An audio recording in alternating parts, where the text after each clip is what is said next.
right. Hello and welcome back to Real Seekers. I'm here with an extra special treat. I'm joined by Dr. Gary Habermas. Hey, Gary, how are you?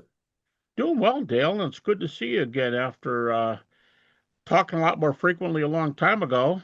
I cherish the times we have these days. So good to hear from you. You got a great site and blog and debates. Do a great job.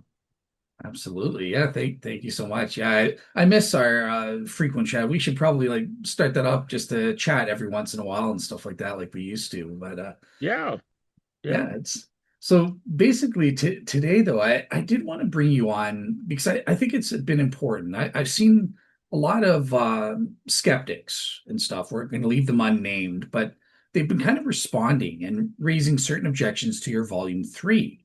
yeah. And I wanted to give you an opportunity to kind of give your the truth on this and respond to Sure. some of these things. So yeah, that's Yeah, Dale, let me ask you a question up front. You just brought something up. Do you see more on volume three than you did on two or one or two? Which to me are far more substantial in terms of data.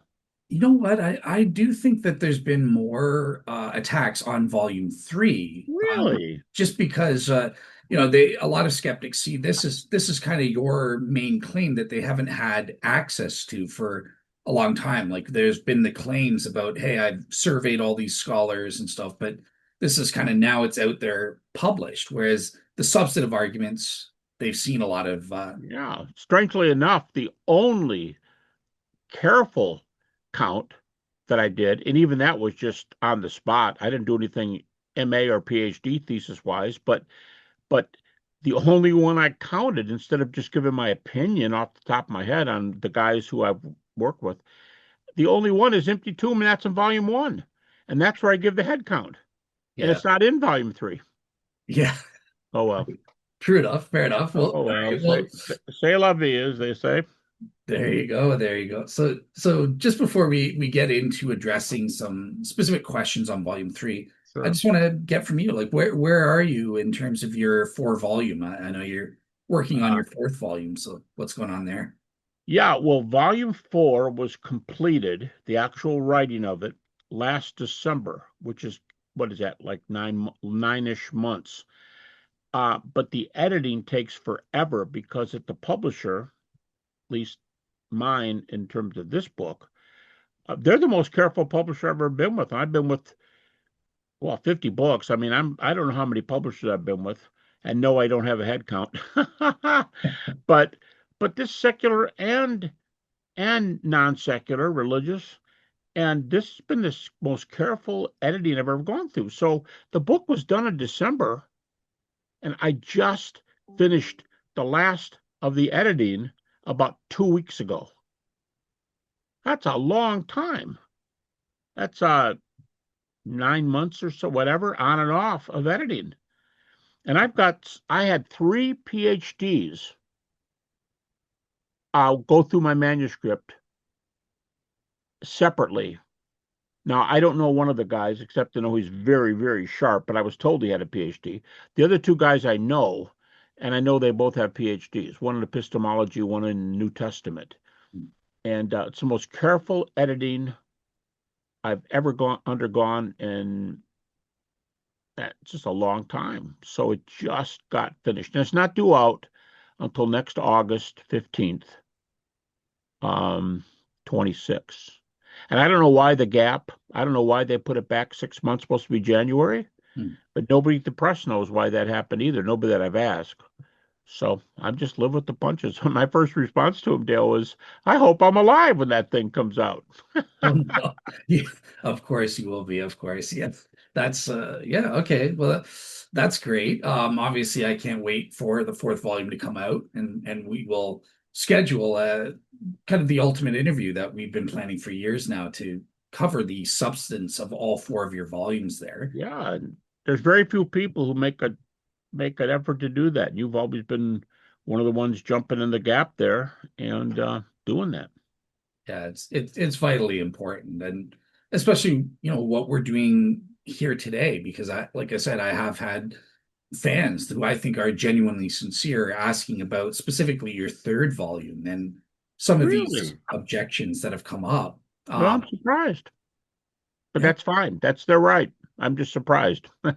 fair enough. Fair. Well, okay. So first thing I do want to get your take on, and it's basically a lot of skeptics have kind of taken advantage of you. You have sort of a policy where you want to engage in certain types of skeptics, credible scholarly types, whereas you try to avoid mentioning, popularizers or dealing with popularizers. Right. I just wanted to get from you, they will take advantage of that and say, well, see, Gary's afraid of me. He can't refute my arguments. Right. I just want to Okay. hear from you. What is your thinking behind that policy? Well, I'll say positive and negative. I've not seen anybody. You see more of these responses than I do, for sure. But I've not seen anybody say he's afraid of me. But anybody who is thinking like that, they should consider three one-on-one debates against Anthony Flew, um, one debate against John Hick, one debate against, well, several debates against other skeptics, um, fairly big names. Thomas Sheehan of Stanford, he and I dialogued twice, once on coast to coast Canadian television, and that broadcast alone went over a quarter of the US. So you think about the ones where we do them in universities and they go out to the university body, and that dialogue went across Canada, and I think something like from the East Coast over to about Michigan. And all those people got it. It was a talk show. It was a well-known talk show, and uh, Tom and I were on there, and and I know this. I'll just name one or two more, but one Dale that's not in this area, but everybody knows him as a prominent critic, and that's Michael Roos. And I dialogued with Michael Roos twice. Mm. So I mean, I think two with Roos and three with Flu, and John Hick and especially Sheehan. Tom might have been the toughest one here. I mean, these guys. Tom's a philosopher and a member of the Jesus Seminar. Yeah, So skeptics. yeah, well, anyway, what I'm saying is, if anybody says that, and again, I haven't seen it, but if anybody says that, if they think I'm running because they're going to give me their theories that I've not heard, I'm a PhD professor, and for many years, about 17. But these debates, you don't think I'm going to hear the best from guys like this? Um, I could after we quit talking, I didn't take notes before I came on with you. I might have put another list together, but I'm thinking, yeah, that's just not a question on my mind. Whether I'm shunning them because of their brilliance. When I don't even know who they are in most cases. I'm sorry, I'm not trying to put anybody down, but anyway. Yeah, exactly. Like I said, there's only so much time in the day for someone like you. You're so busy and stuff, and you make the time to debate the top skeptical scholars. So Well, yeah, I will say, I'll give you a number. This is not a survey, it's a real number. I have had county written or oral dialogues, debates, call it whatever you want. Some are just discussions, but it might be with the critic. I think I've had about 50, mm, and they're not all skeptics. I mean, I debated formal debate. I debated Cornelius Van Til. Now, Van Til's not an enemy, so I'm not trying to say everybody here is a world-renowned skeptic. I'm not saying that. Michael, um, wrong name. James Crossley, mm, the agnostic British New Testament scholar. He mm. and I debated before, and I dialogued with him in an Oxford book. It was a debate book, and he and I went head to head on the resurrection. So yeah, there are others here, and I'll think of more names when I hang up. But I don't sit there thinking about, oh no, I missed so and so with their blog that they wrote 5 years ago, and I don't follow those things. So I just don't follow them. Yeah, makes total sense. And I'll definitely check out. I like James Crossley, so I'll definitely check out the debate you had with him if Yeah, it's I'll tell you, almost every one of those guys, Tony, um, John Hick before he passed away, Michael Roos before he passed away, James Crossley, very kind people. And they treat you like scholars. They treat you like, well, I don't agree with you, but I respect what you're doing here. I mean, just like little one-liners like that. And I can say the same thing about them. Yeah. So, Awesome. All right. Well, I want to kind of switch gears here and ask you another common objection that's come up is, what is the point of this third volume? Why should we care about a scholarly survey? Do you think what is the value in appealing to a scholarly consensus and understanding that lay of the land? well, I'll tell you what, I'll tell you about some goings on behind the scenes that caused this third volume. It was not in my original plan. I did those, what I called in the preface or the forward, the 1,500-page document that got shrunk in this process because it's already 1,000 pages printed. Nobody wanted to get closer to 1,500, I don't think. But I didn't even include this in my list of books. And the one day Mike Lacona was talking to me and he said, hey, that survey you've been working on and that document and all this and all that? And I said, yep. And he goes, you have got to put that in this set. And I said, why, Mike? And he said, because that's an invaluable piece of research. Nobody does head count stuff on that level. And it's going to help guys with MA theses. It's going to help guys with PhD theses. Now, this is just a saying on the side. They may cite they might cite my book once just to say, well, we cited him. And then the next 50 references that I have in the book, they may just include in their bibs, and just give it, chapter and verse. Hmm. But he goes, you got to keep that in there. But this will kill you, Dale. One day I was talking with him. I said, all right, Mike, I proposed it and they took it. Now we're up to 4 volumes. He goes, let me tell you something. And I said, what? He goes, the evidence volume is the most important one, volume one. But your all about volume that we are calling volume 3 is probably, to me, Mike Lacona, probably your second most important volume in this set. So that's why it was included. If another scholar who reads and can hear that stuff. And notice, for most part, not always, I jump in and make comments once in a while. I am the author. Hmm. I'm the author of a collected set of books, writings. Um, if they can find value in that, notice I do answer some things, but I answer very little. And I let a lot of critical views just stand open and I never come back to it. I don't think in any of the 4 books. So, Okay. Okay. Well, I am kind of wondering because I know you've kind of made it clear that you're include. Look, this is a scholarly survey, so you have a certain definition of what qualifies as a credible scholar right, versus not. So right. I'm just kind of curious because you have mentioned at times you will include people who don't really qualify as credible scholars. I don't want to name any names or anything, but you've included like philosophers who they're not a biblical scholar or something. What is kind of your process? Why do you include some skeptics who aren't qualified and exclude others? Like, do you have a way of discerning that? By the way, you said like philosophers, and Dale, I know that's your field too. You and I should share some things there. Um, I wouldn't normally include philosophers in the list. Because I think they're usually pretty well trained. You don't get degrees in philosophy without being able to think, as a general rule. But if it's a philosopher, I'll tell you somebody, and I don't have anybody in mind, but if it's a guy who's got a BA in philosophy and he's done, or a BA in history and he's done, those aren't bad degrees, but I'm not inclined to just jump in and say they belong in here. Um, but I gave a definition of scholar, the way I was going to use it, in volume 1. And to go back to it, it goes something like this.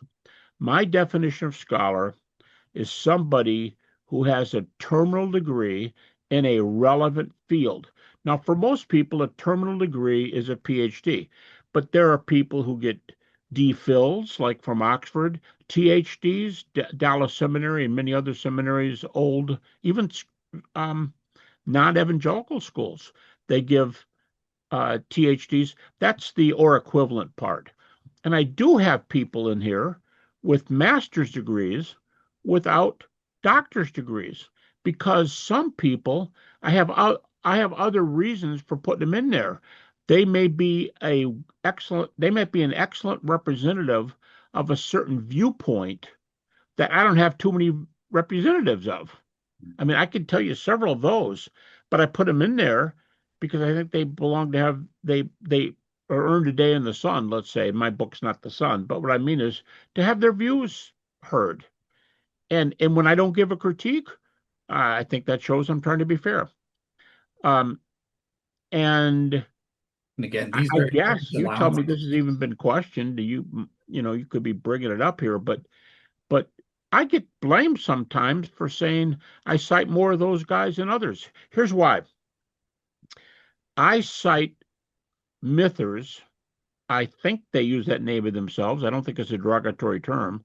Um, Mythers who doubt that Jesus lived rarely, rarely have graduate degrees, any kind, that are in a relevant subject. I'm not talking about a master's degree in electrical engineering. I mean, I'll give you the subjects.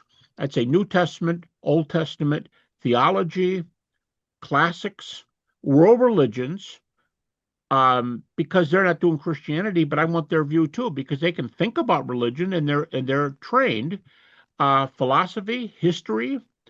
I think those people have a place in this. So if they have a terminal degree in one of those areas, and I wouldn't have a problem with an Old Testament guy with a terminal degree, and you go, well, why not? They don't even deal with the New Testament. Well, most Old Testament guys I know are very good in Greek, and they do very well with New Testament. Secondly, here's the point: they have the tools when you're used to working with text. So that's my definition: somebody with a terminal degree in a relevant field. But the other part of your question, I do have a number. I think, a good number more responses from mythicists who do not have terminal degrees in a relevant subject than I do on the other end, say, where I include evangelicals who don't have terminal degrees, or maybe don't even have a BA or whatever. But I might include them because they represent a view that I don't have any other representative for. But I do that. If you ask me out right off the bat, what evangelical do you have that only has a BA? Dale, right off the bat, I don't know anybody, but I have a number of people without degrees on the mythicist side. So, man, and then I get blamed for not being fair. Okay, wonderful. Yeah, I think it's to your credit that hey, you're going against your bias. You're being more lenient for the skeptical side. You're including I more am. skeptical views that really shouldn't be, but you're trying to be accommodating. So yeah, I think that goes against any bias claims or something like that. Thank you.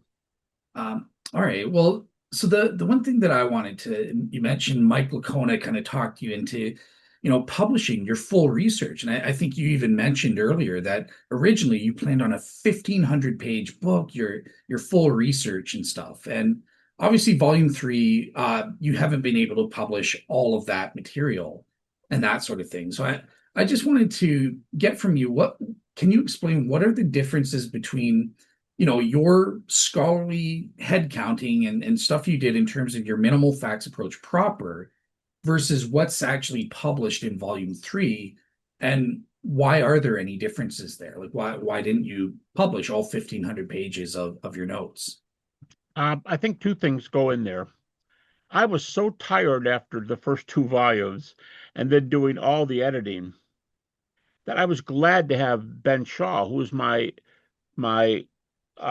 research assistant. He got a PhD, by the way, during that time. He got a PhD in philosophy of history. So, and Ben is publishing on this field regularly. He just did a blurb the other day for a really good new book that came out. Um, so first of all, the publisher said, well, volume one is not quite 1,100 pages.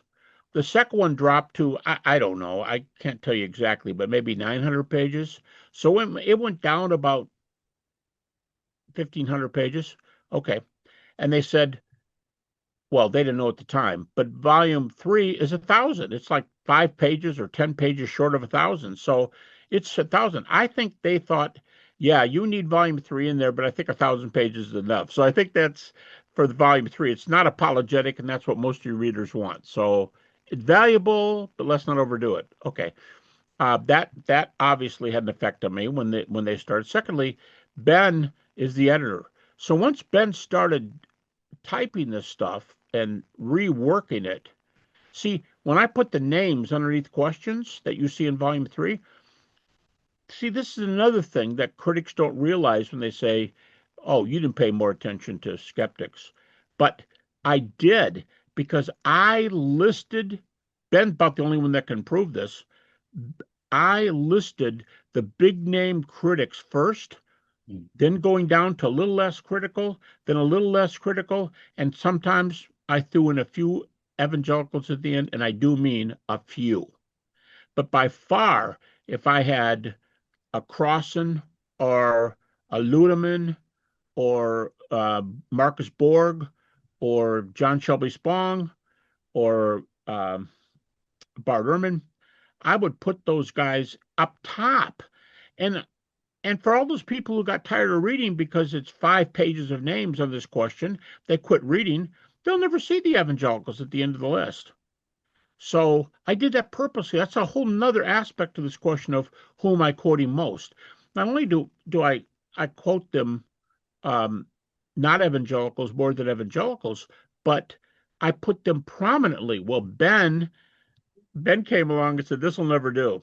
This has to be in alphabetical order." So Ben put all the names in alphabetical order. So first of all, the company told me to calm down a little. It was 1,500 pages. Secondly, Ben retyped it, and it looks really nice in the outline, but he put alphabetical order. So the first, you could say, "You liar! The first 5 names are evangelicals." I had nothing to do with that. I had everything to do with putting them there, but not to put them in that order. Yeah. Yeah, I think that's important to note that look, your intention was in good faith. You wanted to post all Yeah, 1,500 yeah. pages, but it was the publisher that made a decision for publishing purposes to kind of cut this down and stuff. So And yeah, then Ben's typing. and I Ben's think Ben's right though. In retrospect, I don't know. I don't like the mix. I'd like to have the skeptics first and going down. I prefer that. But he made that decision, and I think the press might have even told him while he was typing to alphabetically would help everybody because if they were looking for a name and they don't find it, they don't have to look down 5 pages to find the guy's name. Yeah, yeah. Like I said, and this is all disclosed by you in the introduction to your Yep. volume three. So Yep. that this isn't a secret. It's kind of manipulative of some skeptics trying to make it seem like you're not delivering on the goods kind of thing. No, there are reasons beyond anything you had a control over. It was a publishing decision as to why it wasn't. That plus the again, Ben probably got it was probably a publishing decision times two. He probably got someone to tell him we prefer the alphabetical order. Yeah. So All right, cool. So, I wanted to ask you as well, how did you go about keeping track of all the scholarly opinions that you took, that you made all these notes on in terms of all the various aspects? What was sort of your methodology over the decades there? I wished I could take a camera. I'm in my study here. I've got 100 shelves of books, and I have piles and piles of journal articles. Um, I don't know if you can see behind me here. Uh, Yeah, you it's see a yeah, this? pillow and books. This is a pillow. Look at the big pile. You see that pile underneath? Yes, I That do. is one of many piles of journal articles. Okay. Over to my left, I have two of those big shopping bags that you carry a lot of heavy stuff in. I have two of those filled with articles. Over there, I have two drawers in my desk. Over on my other desk, I have French and German sources. Okay, so I don't know how I kept track of them, but first of all, I'm not trying to sound cocky, but the Lord's given me a good memory. I teach PhD courses without notes because I know the material. It's always in my field, and I don't vary too far from that. I don't have a whole lot of specializations. And so one thing is I can remember a lot of names from specific events from a long time ago. But the other thing is, as I would go through, I have a notebook here on my right. I forgot about that. It's got little tiny sheets of paper, little tiny squares where I put swoon theory adherence, hallucination theory adherence, hallucination answers. And I do that. So when I get it together, I pull these little tiny squares out and I am able to put them together. So some of it that's three sources right there. Some of them I have the sources right here with me. Now, in those old days, when this first started, I had to get the books from other libraries, and then my grad assistant, not Ben at that time, in the early days, they'd bring me 13 books and take 13 back to the library 2 weeks later. So a lot of them I don't have the sources anymore. Um, but those things I had to go back. Xeroxes, many, many piles in my study. If it's just a joke to see how many. And thirdly, I would categorize them in notes. And fourthly, I remember a very good member. I remember reading a 1966 article from Raymond Brown on the resurrection of contemporary criticism. I remember where I was sitting, what he wrote, and the key sentences in that article that I really, really like. And I can remember that from 1966. I don't use it a lot of other times, so I don't. It's just there. So that's where it all comes from. All the above. Yeah. Yeah. It's just like any expert in a field. Like you live and breathe That's right. this subject for decades. You have That is this. right. And it has been decades. Absolutely. So yeah, it's not just a guess or anything like that. There's a scholars have this kind of intuition, which is an informed intuition as to the But lay of the land. Dale, one more vote for volume three. Volume three is not apologetics. I'm not saying there's no critiques. Now, I don't count when someone in the book goes after somebody else. I mean, Mm, I remember with Michael Roos saying about one of the critiques of Dawkins. He said Dawkins stuff makes me embarrassed to be a Christian. Okay, I can remember that quote very well. It's on the front of one of the key books. But when I say a lot of the critique, I would say a high percentage. I don't know. Don't write to me and say I counted and you didn't do it right. Not you, Dale, but the listeners. mm, Um, I can't tell you, but my feeling is more of the critiques, if you counted them, were critics on another critic or a conservative on a skeptic. Many times it was a skeptic on a skeptic calling the other one a jerk. It was mhm. just, it was amazing. So volume three is not an apologetic. It's a free for all, especially in that section, the long section on scholars versus scholars in the back of the book, toward the back. Yeah, So I'll be it's not honest. apologetics, it's so people can see what's out there, what people are saying, even if the guy critiquing you is an evangelical, or if the guy's who's going after a historian, a mythicist, is Bart Ehrman. You know, Awesome. All right. All right. So I am kind of curious about your, scholarly intuition about the number of scholars, because here's sort of a hot take, but you've sort of surveyed about 6,000 sources over time on the resurrection and getting people's stances and stuff like that. I'm just kind of curious, how much would you say, how many individual scholars would you say are represented by those 6,000 sources? Because obviously wow, one scholar wow, can write you got multiple me, books. you got me on that one because that's something I haven't counted. You're right. Okay, first of all, let me tell you where the 6,000 comes from. One of the last, now there may be somebody might point out, no, you had another one after this, but date wise, I think one of the last dates I gave somebody who asked me put the count at 42 or between 42 and 4,500, right in there. Okay, but that was years ago. And even volume three, I turned volume three in what, a year and a half ago. I mean, this is my topic. I don't stop the resurrection. I do it for life. Okay, so now my question is, if the number is possibly 4,500 pieces of literature, how many have I done in the years since I released that? And I'm thinking, 5,000 is probably fair. But if somebody knew an objective number, they could say, oh, no, it's 5,759. Oh, well, thank you. I didn't know that. But I would take it up to 6,000. If my number's 5, the reason I take it up to 6 is because Ben has been my researcher for 13 years. He got a PhD published in this field, and he's getting published widely in this field. He's got 2 books out, and I have to count how many sources Ben has because Ben has given me sources to include in here, and I go, "Where'd you get this book?" I mean, I'll give you just a real example. I've got a source right behind me here in the shelf and another one over to my left where I've got scholars who compare Buddha, Jesus, Muhammad, and Hindu sources and tell me who has the better sources. And but I quit. I think 2 or 3 of those are enough to make that point. Well, Ben went out and found a number of other ones, and he does a PowerPoint that goes with, he's got a couple of them that go with his book on reliability, and he's found some others. Well, I have to count Ben because he edited this book. He put a few things in there that he found that I didn't read. So now I got to ask, how many sources did Ben do in 13 years? And I'll also remind the audience that Ben did his master's thesis on the minimal facts argument before I knew him. I knew he was a hockey player at Liberty. I did not know he was doing a master's degree. Mm. So I think it's fair that I include his sources because they got into this volume sometimes.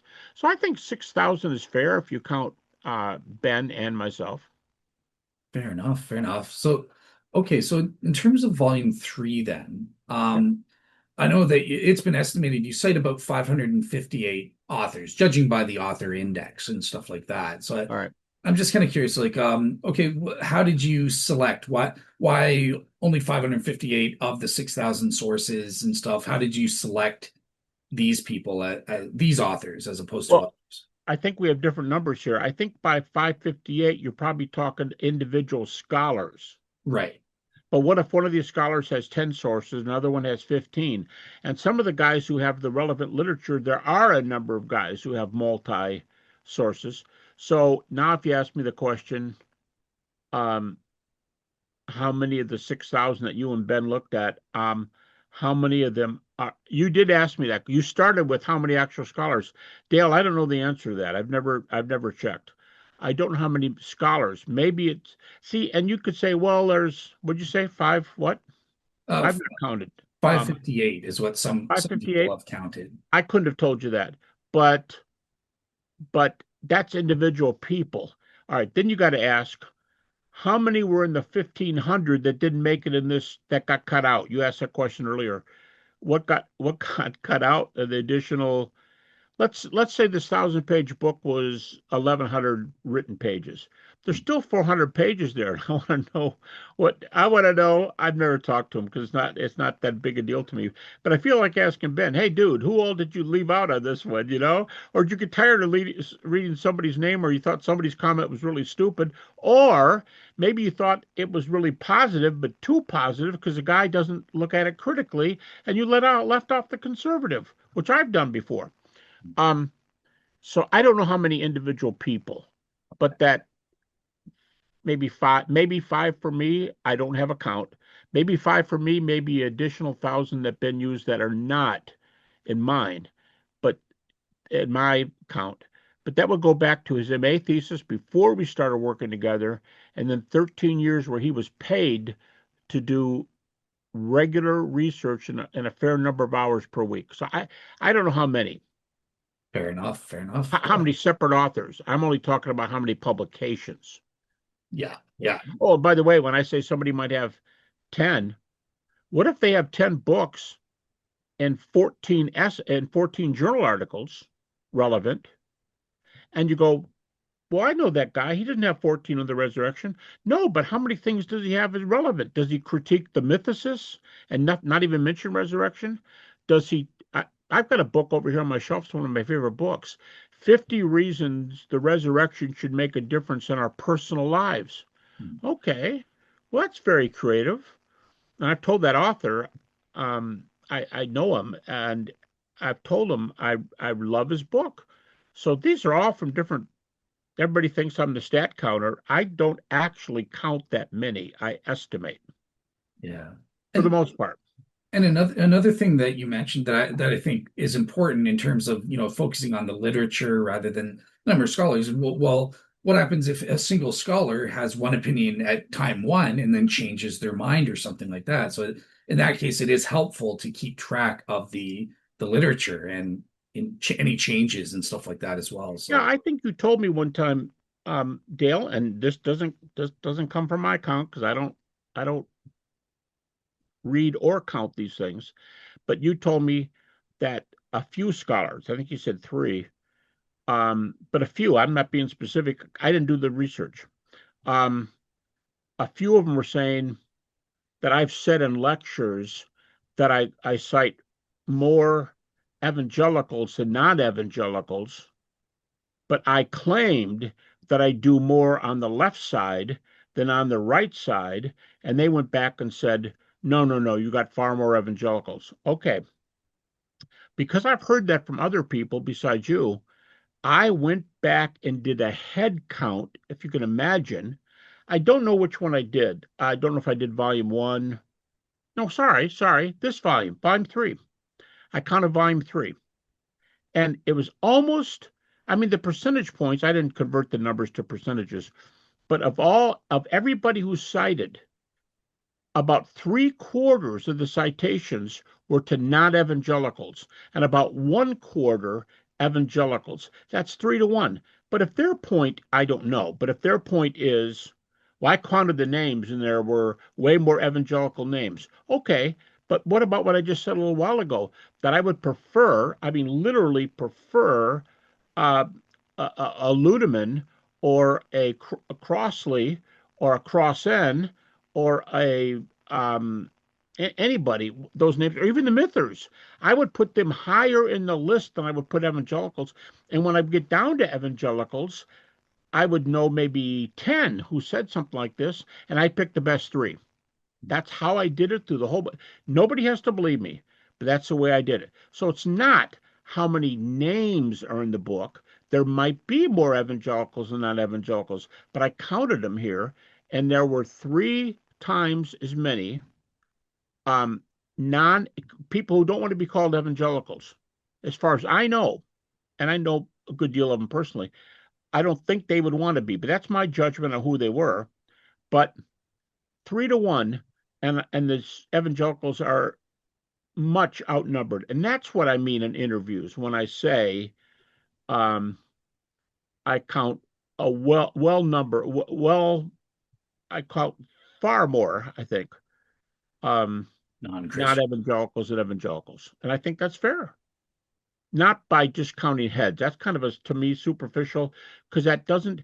If Crossan, I'm just making something up. If Crossan is cited 52 times and Mhm. my favorite evangelical is cited 15 times, I think that gives the upper hand to the non evangelical. Oh, no. Oh, no, no. What are they going to do? Say, no, that's 1 point for each.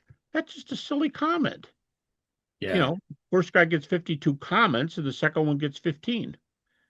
Yeah, So, I think that so this is a good point. This was a key question that you wanted me to raise because yeah, some skeptics have mentioned they just go by a kind of a lazy quick scan of the author index and they say, yeah, oh well, there's 443 Christians out of 558 authors in the index. Therefore, you surveyed more Christians than non-Christians, but that misunderstands totally what you were saying when you say there's more right. non-Christian. You're talking about in the chapters themselves, you quote three times as many How many non-Christians times? for And each section. don't forget, Dale, that the purpose of the book is not to say let's get an even number. The purpose of the book is let's get a representative list of names. And I don't want to have more evangelicals and have everybody say, well, you didn't do us much good because you didn't cite our people. They shouldn't be saying that, but it's like anything else. You get you get hit for how many people's names are there. I repeat, I actually went through and counted the names. And every so often I stopped. I did little stick figures so I wouldn't forget where I was. And you did this for every chapter in the book, right? Volume. I went through the entire book, 3-1, not evangelicals. So I think what I've said is true. Oh, and we're not even counting how many were in the hundreds of pages that got cut out. So they could say, well, it's probably all your evangelical pages. Well, I'm not surprised. People who don't like what you're saying, who are bothered by it, or who are angry by it, unfortunately, many are angry about it. They can imagine whatever they want, but I don't think the stats help them at all if somebody wanted to do the work.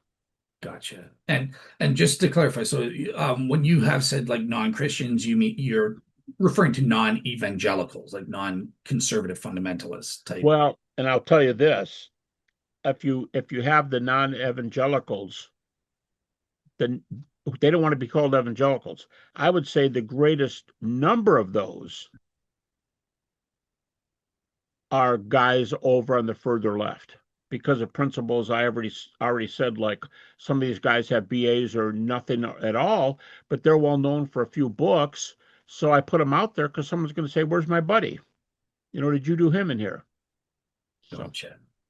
Okay. All right. So another main thing that came up that I've seen some skeptics going on about is this criterion, and you do indeed mention this yourself in volume one of your book, where it's yep, there, where you have this 90 something percentile threshold, right, for you to, as the scholarly consensus criterion of being a minimal fact. So right. I just wanted to kind of throw it open to you. Is this something you've apparently contradicted yourself on? What did you mean by the 90 something percentile? And how did you go about determining whether a fact met this threshold or not? Um, I only know of one place I've done that. Now there might be another one or two that you mentioned, but I only know off the top of my head. I only know one case. And there's a difference between prescriptive and descriptive. And I'm frequently asked in interviews, so I'm not asking you, they may say this, the interviewer, I'm not asking you, um, did you set up a criterion? I'm asking you, where do you think the scholars that you've cited line up? And I'll say, oh, they could well be over 90. But that's descriptive. I don't say anywhere in print that I know of, I don't say I only take the 90% who concede this fact or that fact. Like the keyword only or something like that. No, I'll say things like I don't count those um, where they're at when I say a high majority, but I wouldn't be surprised if they were over 90. That's descriptive. Prescriptive would be you got to be this high to be in the study. And that I don't I don't think Yeah. I don't think I've ever said that I'm aware of. Yeah, yeah, I have heard myself a couple interviews where you do mention this 90, but you never give it in a prescriptive sense, like, oh, unless 90% or more scholars believe it, I won't accept it. You've never said it in those prescriptive terms. Yeah. By the way, Is Dale, while that, you're talking, I've had dozens of debates over the years, written, audio only, video, I mean, in person on college campuses and secular schools and so on. And one time, Mike and I were debating two scholars with terminal degrees in relevant fields. I think one might have been New Testament and one was theology. And the the I think the theologian made the comment, and he meant it critically. He said, now, and he was given objections to Gary Habermas's minimal facts argument. Okay. And he said, now, he said, and he wrote a paper for it, and it was in print, in his paper, quote unquote, in print. And he said, you require 90%. I got it here. It's on this page, this book, and so on. And when I gave my response, I said, excuse me, please check that out yourself. It's descriptive, not prescriptive. I'd never have minimum that they have to abide by, then I would be skewing the data to say, oh, everybody's over 90. Wink, wink. They had to be over 90 or I wouldn't put them in the book. So you know what happened? The guy who was arguing against Mike and me, the two of them, the Mhm. one who made that comment, he went back while we were each doing our parts because it's a formal debate. It takes a long time to get four people through the debate. He came back later in the debate. To his credit, he said, I just went back and looked. I apologize to you for saying you require it. You're describing what your texts were. And I thanked him for doing it. It was very kind. And he literally said, I apologize for misrepresenting what you were doing. So other people besides Gary Habermas is not trying to score him out of the you know Hmm. rear naked choke here. Yeah. What there was an example you were telling me about before we started recording stuff, where it is evident, even in volume three, that you're not giving this prescriptive 90% because you're discussing one of the facts where it's only 80% or something. You had Oh a yeah, specific yeah, example. So like, sure.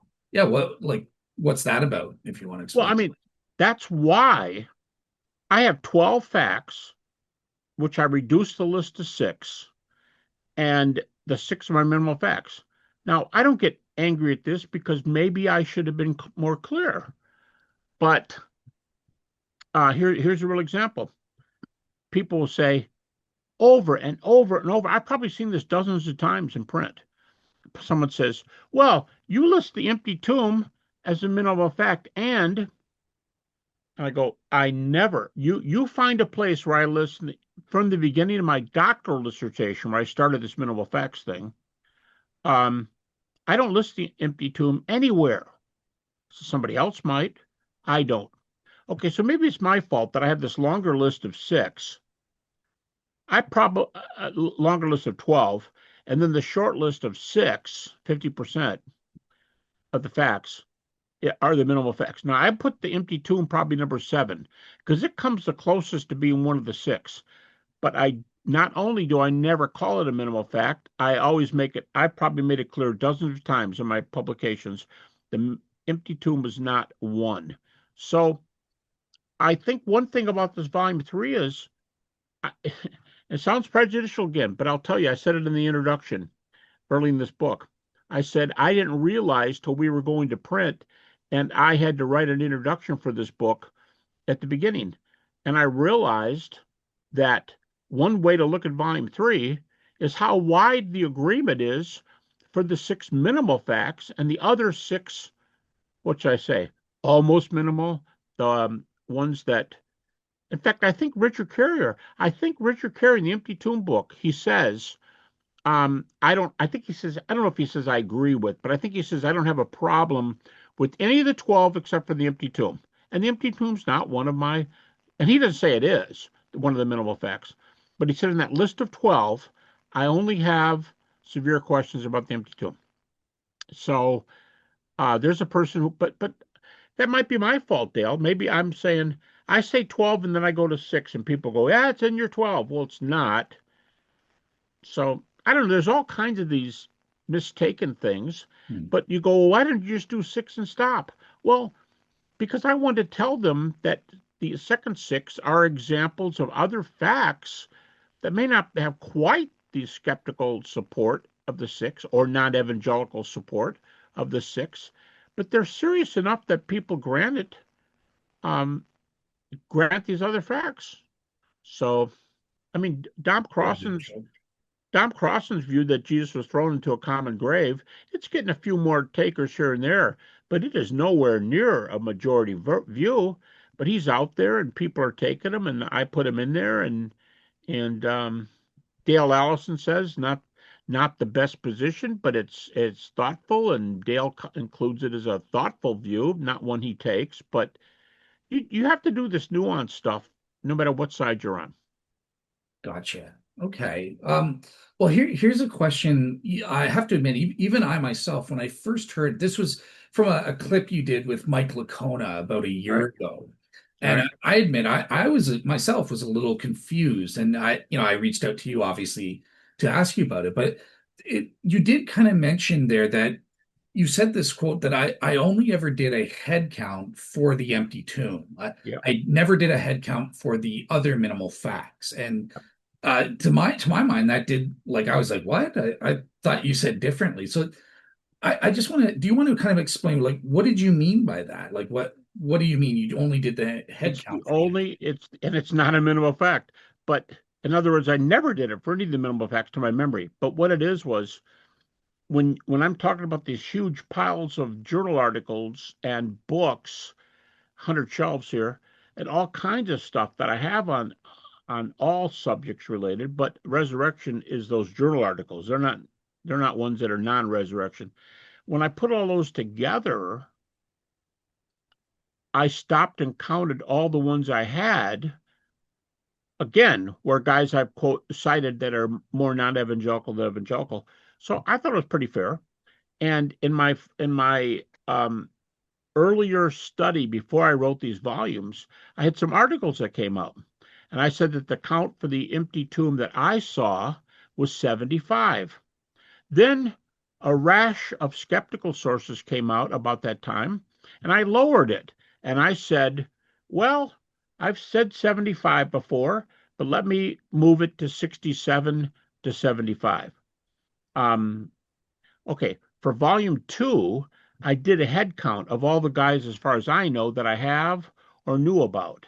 And I didn't do it this way so it'd come to a nice round 80. But when I divided the scholars pro and con, it came out with 80.1% pro empty tomb or probably pro empty tomb. And what would the other view be? 19.9, whatever, not empty tomb or probably not empty. You say, why'd you count probably empty tomb? Because I counted probably not empty tomb too. That's just the way I chose to do it. But I had all these guys here, so I thought I might as well count. But the minimal facts are so well accepted. I think I'm going to be. If you said, "Well, hey, why don't you just do a study of all the guys who are agnostic over, or very skeptical slash agnostic or over? What would it be on Jesus didn't die on the cross?" Huh. I'm going to be counting for a long time before I find hardly anybody. Hmm. Um, I think there are three major things in the New Testament that we can be that are allowed most times. I don't have a head count, but Jesus died by crucifixion. Secondly, his major teaching was the kingdom of God. The book of Mark starts out not with the Christ child, but with Jesus came forward preaching, repent for the kingdom of God is here. Um, so that's his subject matter. And then not the resurrection per se, but the disciples thought they saw appearances of the risen Jesus. So there's a lot of religions where I'm willing to say so and so thought they saw something, but I don't say that's not by a mile from they saw something. And I'm always careful to say my second fact, the disciples had experiences that they thought were appearances. Those three are very widespread. And you got Ehrman and Ludeman and Crossan and Borg who'll say, yeah, the disciples thought they saw the risen Jesus. You're giving me that one, you won't have a problem with the crucifixion and the problem that the kingdom of God was his chief teaching. But I'll tell you this, who doesn't believe the kingdom of God is his chief teaching? About, I don't know what percentage, but a fair number of the Jesus seminar guys don't. And a whole bunch of other scholars will say, yeah, they don't think it was his major teaching, but like they're talking to the choir. They're talking to themselves. That's what other skeptical guys say. So no, I can give you where I think people are, but the empty tomb's the only one I counted on. Gotcha. So just to summarize, the empty tomb, when you said that on Mike's show, what you meant is the empty tomb's the only fact that you did sort of precision counting for. In Like, my library, I didn't go out of my way to do a PhD dissertation, and now the count is 5 times louder. I mean larger. I hmm, just decided to just pool my sources here, and to show you I don't do that very often. It's the only one I did it for, and it's not a minimal fact. So perfect.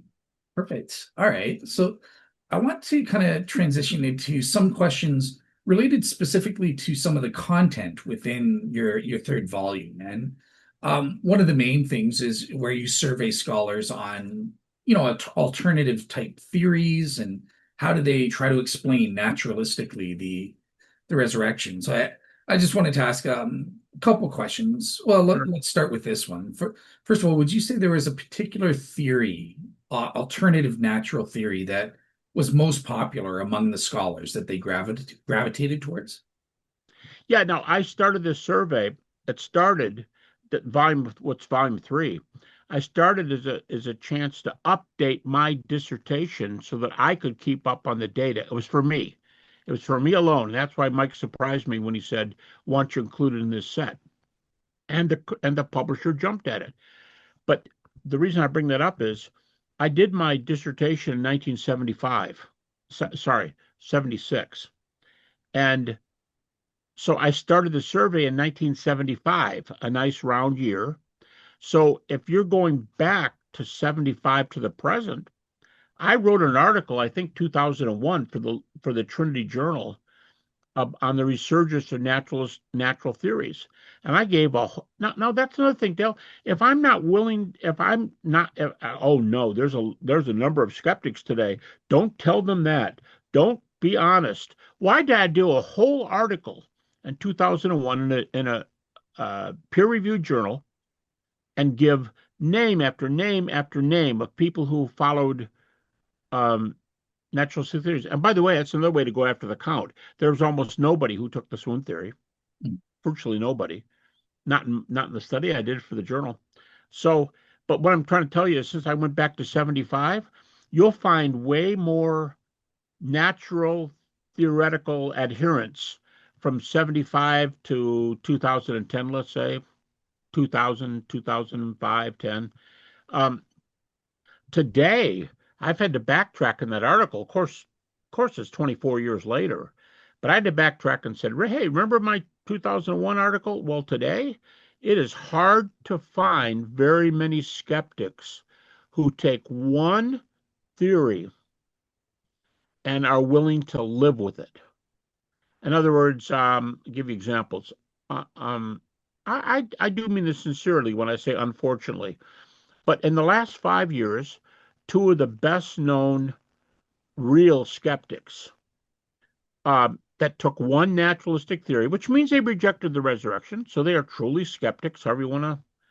One called himself an atheist, and that's Gerd Ludemann, the German New Testament scholar.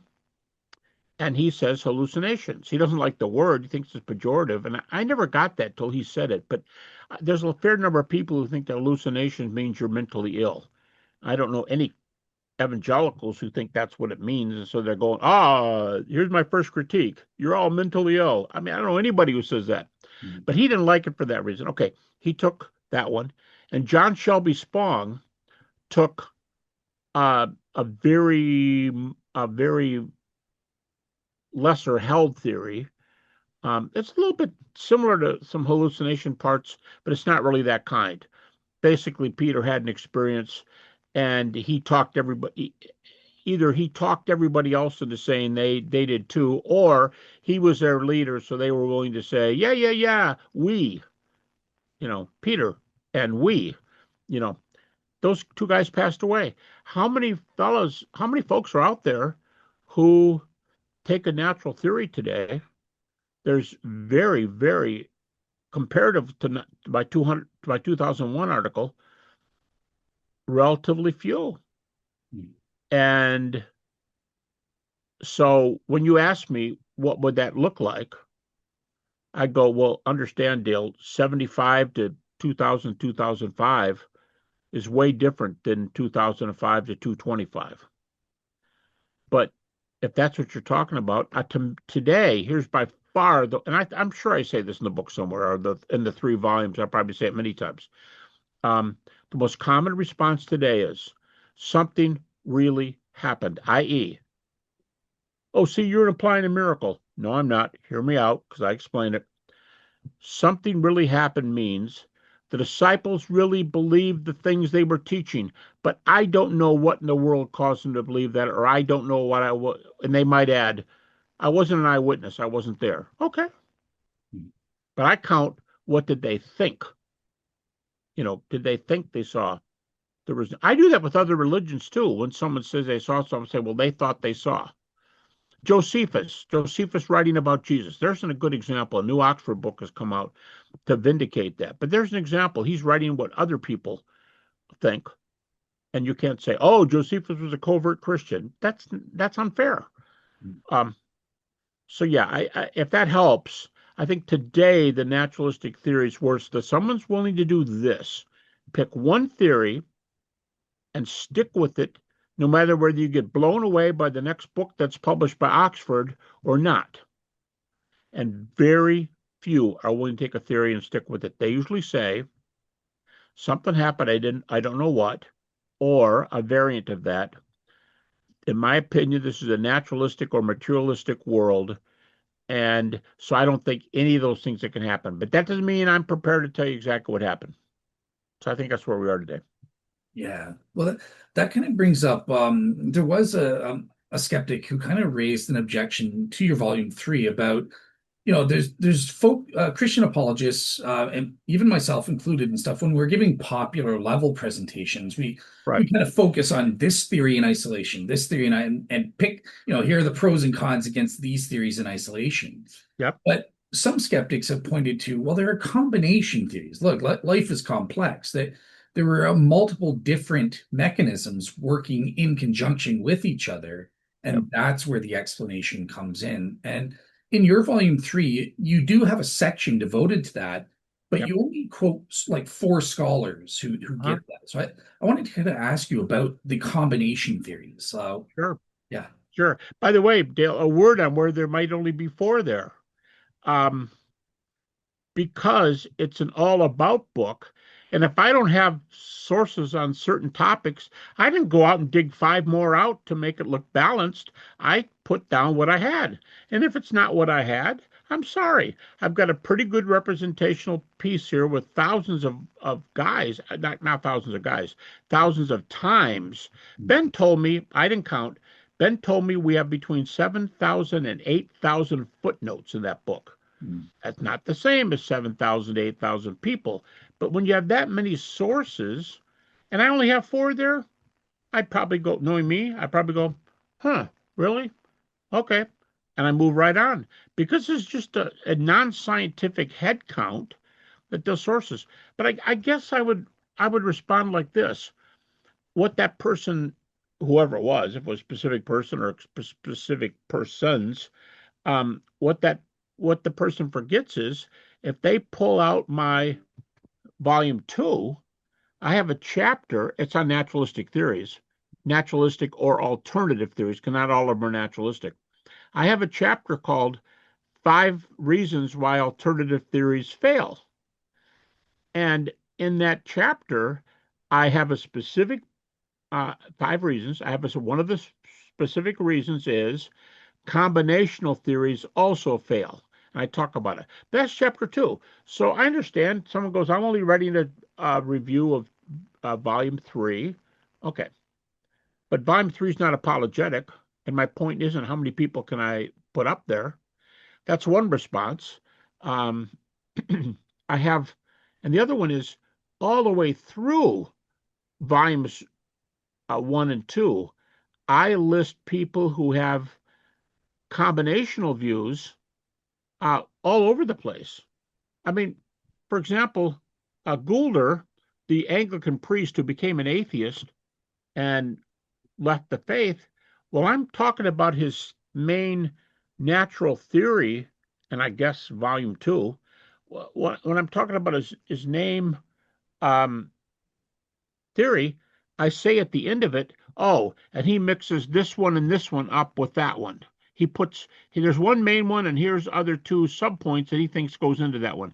And then when I'm talking about somebody else, I have a specific guy in mind here, but I'm just not trying to call anybody out. In volume one, I do another person, and I talk about their main theory. But because a person says there's parts to my theory and they involve other theories, I cite all the other parts to it and give the page numbers of the work, but it's because it's in another book. They go, wow, this is a pretty short section of this book. Well, my response is, yep, you're entirely right. It's a very short section. I'm not doing apologetics. I'm not trying to be exhaustive. By the way, I say that in the intro. This is by no means exhaustive, I say. But and if the person's doing a review of volume three, I understand that. But if you want to be objective, see if I allow for other views, combinational views, in volumes one and two. Or if I do it, of course, none hasn't appeared yet, volume four. Um, I treat many cases of people who, well, you don't call them combinational theories. Who cares? While I'm doing hallucination, for example, I might say, well, anybody knows that if you take hallucination, one big problem is going to be what do you do about the empty tomb? So they might stick an anti-empty tomb theory in there. Oh, the disciples told the body. I mean, like virtually nobody says that, but they do that. So when I'm unpacking their theory, I unpack the whole thing. Yeah. And well, because if I don't do that, what's someone going to say?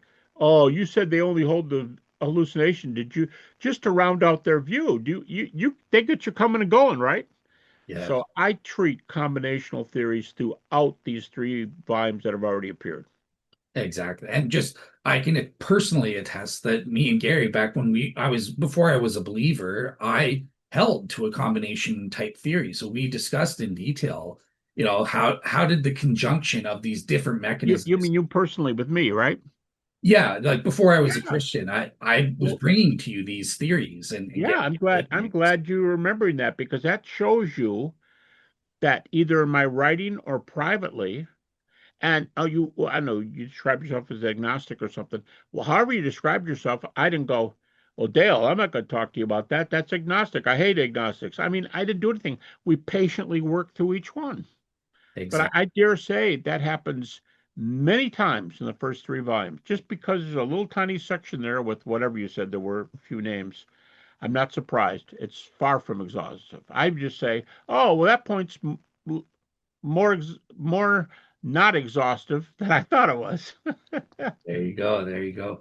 Yeah, So, exactly. Exactly. So, all right, perfect. So my next question is, so this was one that you definitely wanted me to include as a question because it's really important. You have this interesting section where you have scholars, quotes from scholars talking about other scholars, and you have a oh whole yeah, bunch. yeah, yeah.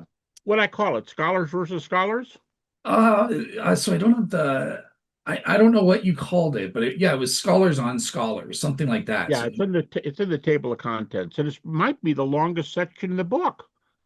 yeah, yeah, it's huge. You've got a huge number of scholars there. I can go and grab it actually if you want me to, but No, that's I, okay. I'm just kind of curious about in general, this was a very important part of the book for you and very interesting. What are some of the insights that you gained, or what were some of the most attention grabbing parts of these scholars talking about each other and stuff? Well, somebody's going to say I'm prejudiced. Somebody's going to say almost everything I'm saying is prejudice. I know that, but maybe the most interesting thing I noticed was I can't believe how some quote unquote liberals went off on other liberals. And you might say, oh, well, the mild liberals must have gone off on the really nasty liberals. Not always. I could give you examples. It could be we're all human beings. It could be um, atheist number one hated atheist number two's guts. In fact, I already gave an example. What about Michael Roos going off on Richard Dawkins?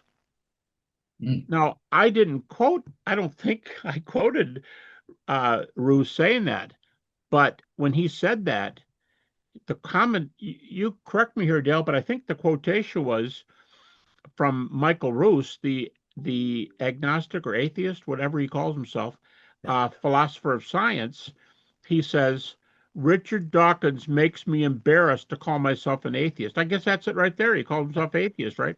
yeah, He says, Richard Dawkins makes me embarrassed. So one atheist embarrassed another atheist. That's a cover of a book. I don't think it's in my book, but that was the biggest surprise. yeah. Um, that some of these guys were very open to going off on guys and not always kindly. Now you could say, well, how come it didn't surprise you that evangelicals went off on evangelicals? Well, you're forgetting something.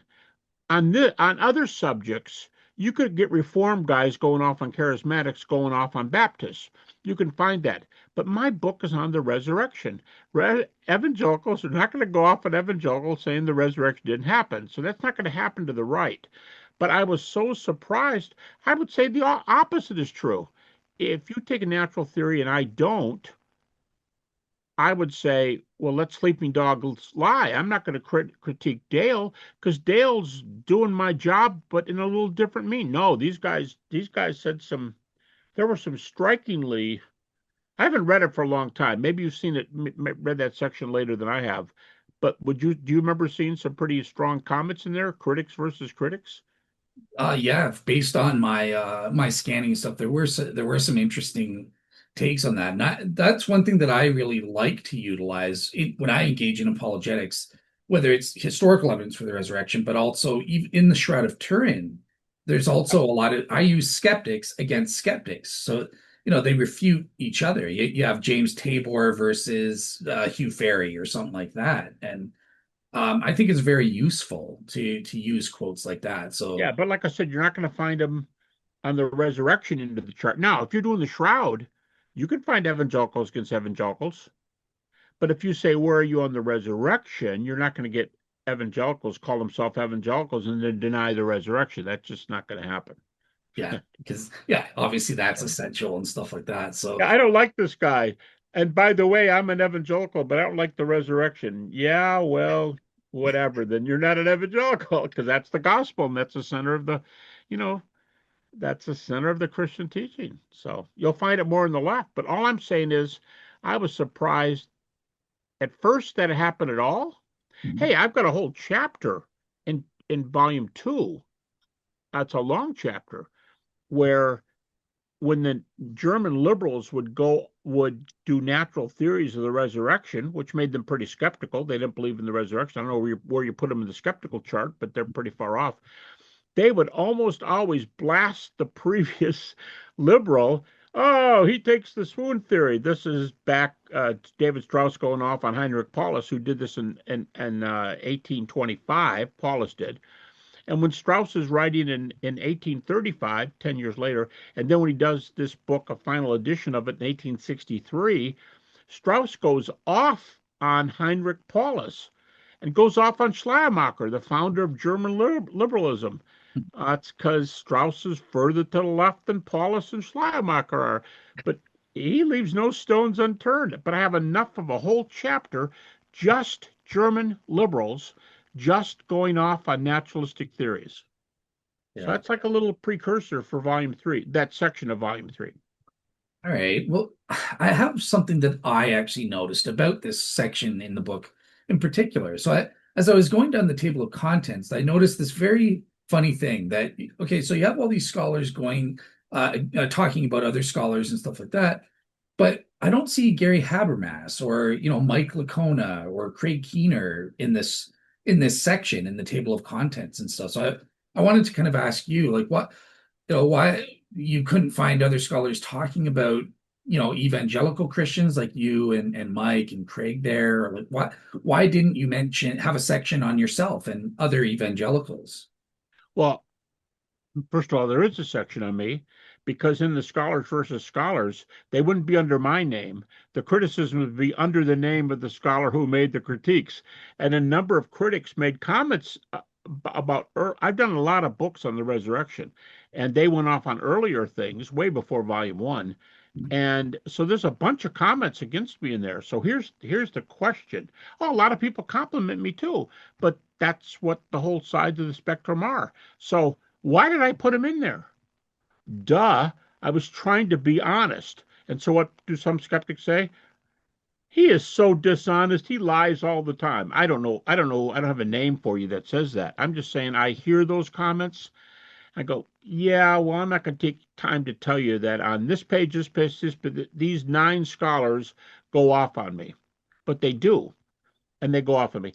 But I think more importantly, I don't have to, I've never defended myself in this one, so I don't feel like I have to defend myself. But but I like your point about Keener and Lacone and so on. That's that view of mine that I will put critics' views in there before I will put the evangelical views in there. And if that means Craig didn't get criticized as much, Craig Keener, or that Mike didn't, ask Mike. Mike gets enough criticisms as it is, um, but and often from other evangelicals. But that's not my book, not my subject, so he's not in there. But that's because I play down the evangelicals, not because I don't want criticism to be there, because I do that through every volume. Where that's my point about three quarters not evangelicals, one quarter evangelical.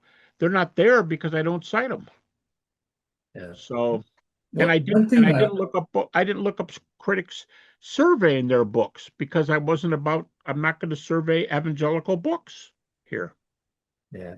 One thing that you said, just it's an interesting tidbit about Mike Licona there. And I noticed with Mike, he gets more criticism from certain Christians than he does from skeptics, Yeah. for whatever reason. So that's just an interesting thing I've noticed. Yes, he does. And it's really irritating. But Mike's got thick skin, Yeah. irritating to Mike. And but Mike's got thick skin, and at first it kind of chewed him up, I can tell you. But over the years, I'll ask him, "Did you see what so and so?" He goes, "I don't even read that kind of stuff anymore. I don't know what anybody's saying." And that's a credit to him.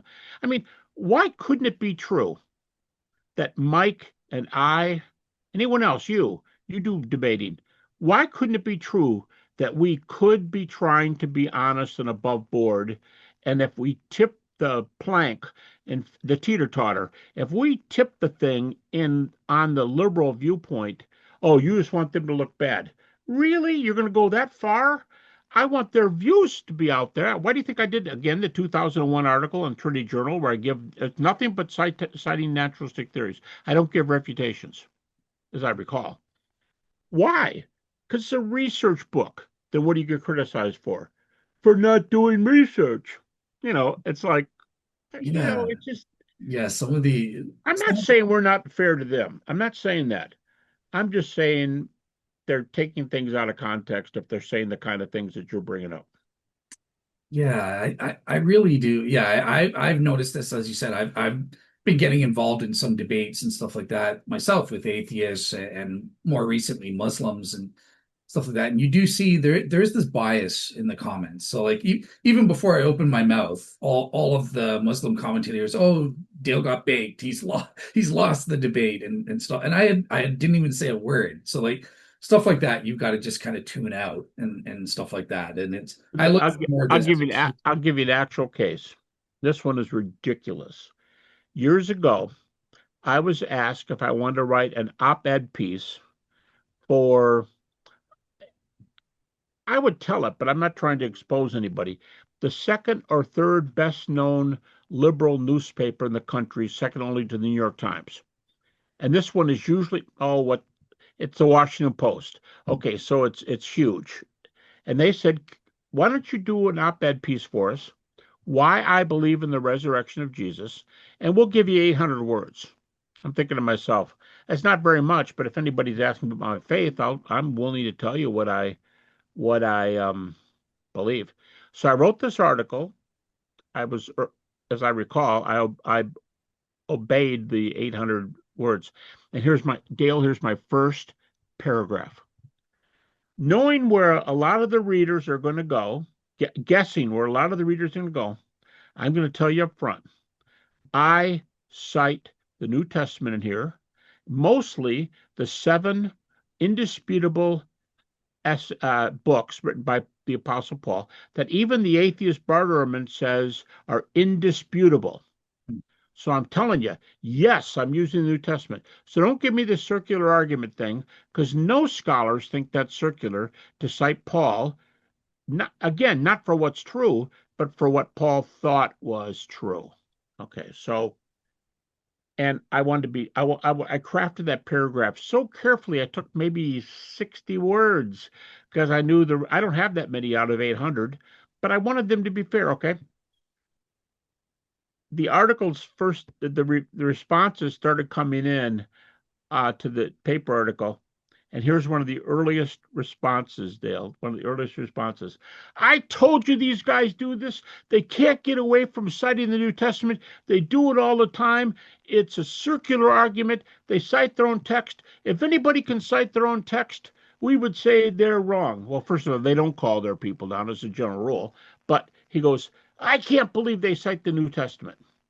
And that was his first response. My paragraph, he probably didn't even read a paragraph. But add to it that he was pretty ticked too. He seemed to be pretty mad. It's like that's what am I going to say? It's not fair. It's just not even fair. Oh, quit feeling sorry for yourself. I didn't say I felt sorry for myself. I'm just asking for some fairness. Yeah. Yeah. Some mutual That's a real respect. case. And by the way, the first probably 95% of the letters to the editor came in making similar comments. Prejudice. Where does he teach? He teaches in a Christian school. He's Yeah. using the Bible. And that was their response. I'll tell you what happened later. Some number of students who were doing PhDs here and there saw the dialogue. I didn't write to them, but people who saw the dialogue and the PhD students started chiming in. And one by one, these big talkers dropped off the blogs. And one guy remained who said, I'm an atheist. I'm a PhD in chemistry. Hmm. I, and I don't believe in the supernatural, but I'm polite and I won't call you guys names. I hope you guys take me seriously. I take you seriously. And they had a good discussion for a week or two. And then the guy said, this has taken a lot of my time. I'm tired.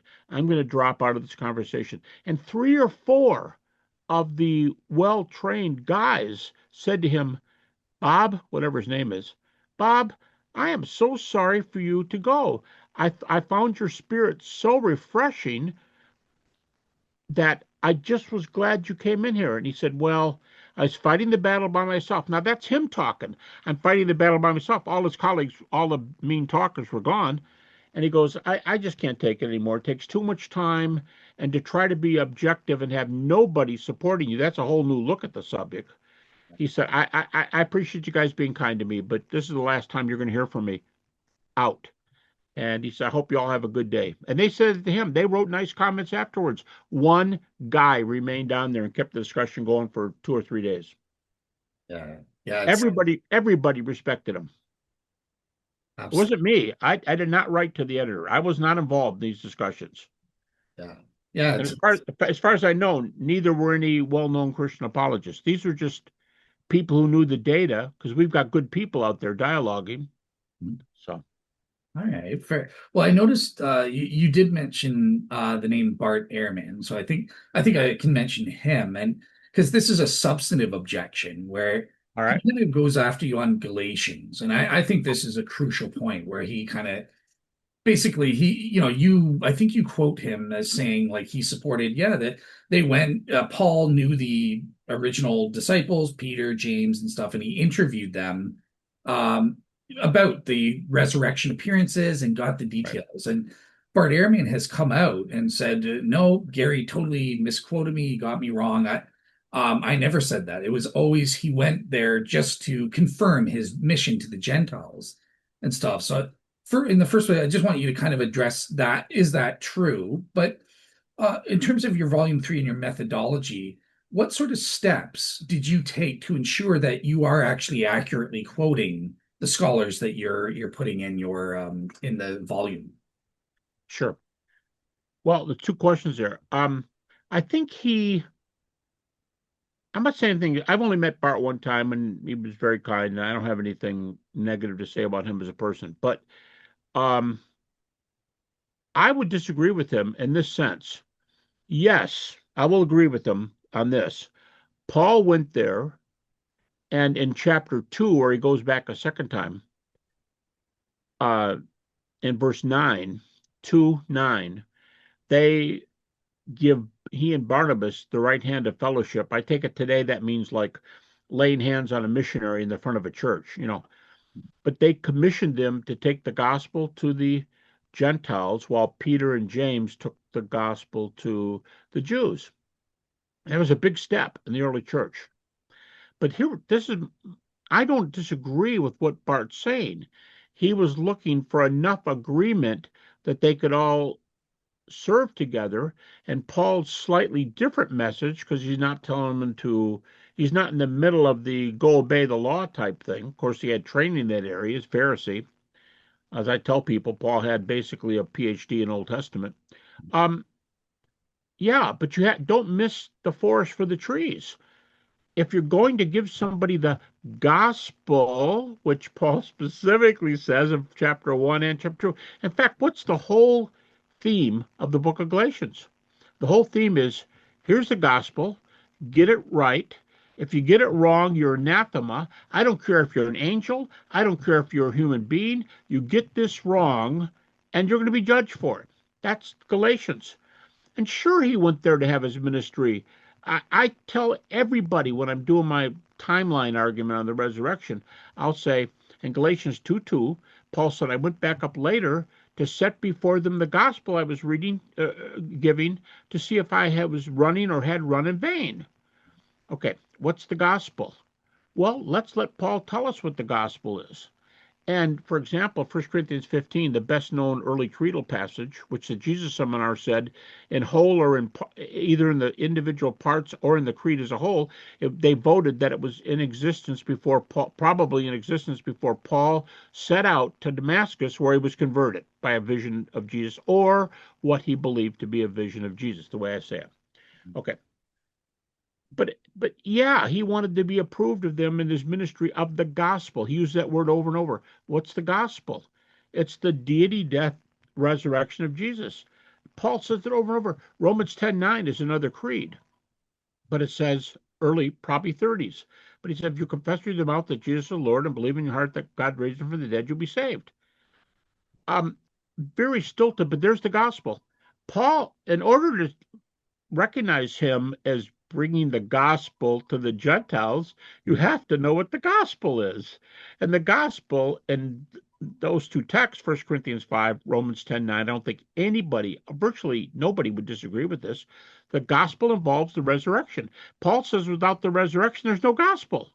If there's no resurrection, there's no salvation. So part of commissioning Paul is to know what he believes about the gospel. That's why some skeptics have jumped in and tried to say maybe that's an interpolation. Maybe Paul's putting those verses in there. They don't like those verses in there because they know that means two eyewitnesses confirmed his teaching of the gospel, of which the key is the resurrection. So I'm not saying he wasn't looking for their blessing on his ministry. But if you're going to bless his presentation of the gospel, you got to bless his presentation of the resurrection. And if he says, well, Gary just says it too often that way, that's because it's in the middle of a lecture on the resurrection. And while I say what I just said, that he was giving the gospel message, my lectures on the resurrection, I'm going to emphasize that. But forgive me, twice in 1 Corinthians 15, he says, without the resurrection, there's no gospel. So it's got to be part of it. Can and I'm sorry, I know I asked you a two-part question. Do you mind if I just one Oh, quick follow-up yeah, on you that? did. And I need to do part two also. Go ahead. Okay, so just a quick follow-up because I could see Bart coming in and saying, "Well, hang on there, Gary. You just said the gospel, according to Paul, is the deity, death, and resurrection, right? Would you say Paul asked about the deity of Christ when he met with them as well, or like what would you say about that?" Well, I don't have a verse that says he asked him about the resurrection. But when I go through, when I see the gospel defined, I don't mean New Testament verses that say, keep preaching the gospel, brother. I don't mean that. I mean verses that say, here's the gospel. And it's usually either in Paul's writings or in the early Acts chapters, what are called the Acts sermon summaries, which are another kind of creed. And they differentiate. And the deity of Christ is there. Acts 1 through 5, for example, Acts 10 with Cornelius, Acts 13 with Paul. Hmm. It's always the deity is present. But And I'm just saying, these do are you think Paul specifically asked about that when he went to Jerusalem? Because you were saying he inquired about the gospel. Would you say he also asked about that?